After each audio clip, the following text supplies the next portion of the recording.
News చూస్తున్నాం. హైడ్రాపై social మీడియాలో తప్పుడు కథనాల ప్రసారం కావడంతో కమిషనర్ రంగనాథ్ సీరియస్ గా రియాక్ట్ అయ్యారు. కూకట్పల్లిలో మహిళ ఆత్మహత్యకు హైడ్రాతో సంబంధం లేదని క్లారిటీ ఇచ్చారు. హైడ్రా గురించి భయాందోళనలు సృష్టించడం మానుకోవాలని సోషల్ మీడియాకు రంగనాథ్ చెప్పారు. రాష్ట్రంలో జరుగుతున్న ప్రతి కూల్చివేత హైడ్రాకు ఆపాదిస్తున్నారని ఆవేదన వ్యక్తం చేశారు. కూల్చివేత కోసం మూసీకి సంబంధించిన ఏ సర్వేలోనూ హైడ్రా భాగం కాలేదన్నారు. మూసీ నదిలో భారీ కూల్చివేతలకు హైడ్రా ప్లాన్ చేస్తున్నట్లు అనేక తప్పుడు వార్తలు ప్రచారం అవుతున్నాయని రంగనాథ్ తెలిపారు. కొన్ని సోషల్ మీడియా ఛానళ్లు స్వార్థ ప్రయోజనాల ఎజెండాగా హైడ్రాపై తప్పుడు వార్తలను ప్రచారం చేస్తున్నాయని రంగనాథ్ ఫైర్ అయ్యారు.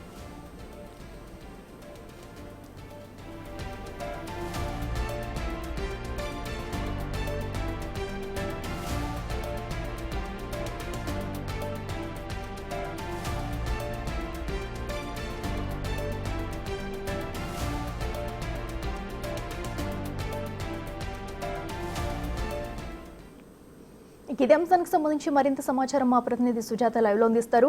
సుజాత, చెప్పండి, మరి హైడ్రాపై వస్తున్న తప్పుడు వార్తలను అయితే మరి రంగనాథ్ అయితే పూర్తిగా ఖండించారు. అసలు ఏం జరిగింది, డీటెయిల్స్ ఏంటి?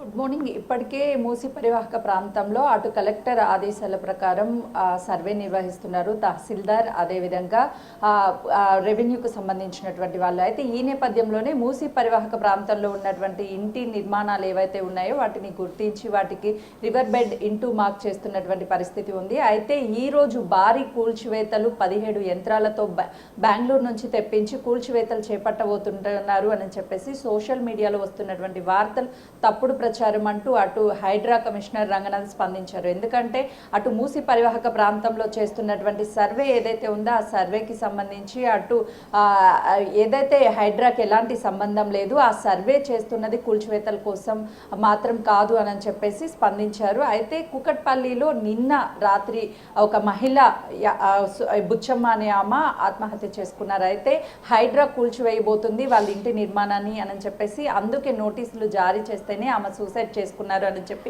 వస్తున్న వార్తల పట్ల కూడా ఖండించారు. తనకి ఎలాంటి నోటీసులు ఇవ్వలేదు, దాంతోపాటు ఎఫ్టీఎల్ బఫర్ జోన్లో వాళ్ళ నిర్మాణాలు లేవు అంటూ క్లారిటీ ఇచ్చారు. తను కూకట్పల్లి సిఐతో మాట్లాడినప్పుడు తను కేవలం వాళ్ళ కూతుర్లు ప్రశ్నించారు అని చెప్పేసి చనిపోయారు అని ఒక క్లారిటీ కూడా ఇచ్చారని చెప్పారు. ఎందుకంటే గతంలో తనకి 3 కూతుర్లు ఎవరైతే ఉన్నారో ఆ కూతుర్ల లైఫ్ కోసం అయితే మాత్రము 3 ఇళ్లను కూడా వాళ్ళ పేరు మీద గతంలోనే రాసిచ్చారు కట్నం కింద. అయితే వాటిని ఎఫ్టీఎల్ బఫర్ జోన్లో వస్తాయని స్థానికులు భయపెట్టారు. దాని కారణంగానే వాళ్ళ కూతుర్లు ప్రశ్నించినటువంటి నేపథ్యంలోనే అటు తను సూసైడ్ చేసుకున్నారు అని చెప్పేసి వస్తున్నటువంటి వార్తల పట్ల పూర్తిగా ఖండిస్తున్నారు.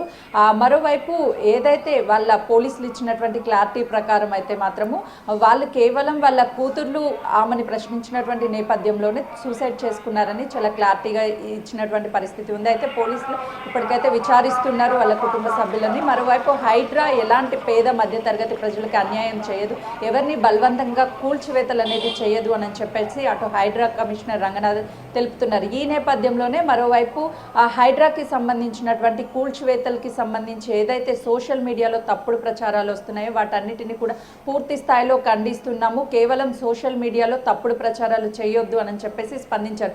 ఎక్కడైతే కూల్చివేతలు ఉన్నాయో ఆ కూల్చివేతలకి సంబంధించినటువంటి వాటిని ముందుగానే వాళ్ళకి నోటీసులు జారీ చేస్తున్నాం, వాళ్ళకి ఖాళీ చేసే టైం కూడా ఇస్తున్నామని చెప్తున్నారు. రీసెంట్గానే చూసాము మూసీ పరివాహక ప్రాంతం ఏదైతే ఉందో ఆ ప్రాంతానికి సంబంధించినటువంటి వాళ్ళకి అక్కడికి వెళ్ళి వాళ్ళని మూసీ పరివాహక ప్రాంతంలో ఉంటే వచ్చే ఇబ్బందుల గురించి క్లారిటీ ఇచ్చి వాళ్ళకి వివరించిన తర్వాతే వాళ్ళని డబుల్ బెడ్రూమ్ ఇళ్ళకి వాళ్ళు ఇష్టపడితేనే వాళ్ళని అక్కడికి తరలిస్తున్నటువంటి పరిస్థితి అయితే చూస్తున్నాం. కాబట్టి ఈ నేపథ్యంలోనే తప్పుడు ప్రచారాలు ఎవరూ చేయొద్దు, ప్రజల్ని భయాందోళనకు గురి చేయొద్దు అని చెప్పేసి హైడ్రా కమిషనర్ కోరుతున్నటువంటి పరిస్థితి అయితే ఉంది. మొత్తానికైతే హైడ్రా కూల్చివేతలకి మూసీ పరివాహక ప్రాంతంలో జరుగుతున్నటువంటి సర్వేకి ఎలాంటి సంబంధం లేదు, ఆ సర్వే హైడ్రా చేయడం లేదు అని చెప్పేసి ఒక క్లారిటీ ఇచ్చారు. దాంతోపాటు కూకట్పల్లిలో జరిగినటువంటి ఆత్మహత్య చేసుకొని ఎవరైతే బుచ్చమ్మ చనిపోయారో హైడ్రాకి ఎలాంటి సంబంధం లేదు, హైడ్రా ఎలాంటి నోటీసులు జారీ కూడా చేయలేదు అని చెప్పేసి క్లారిటీ ఇచ్చారు రంగనాథ్.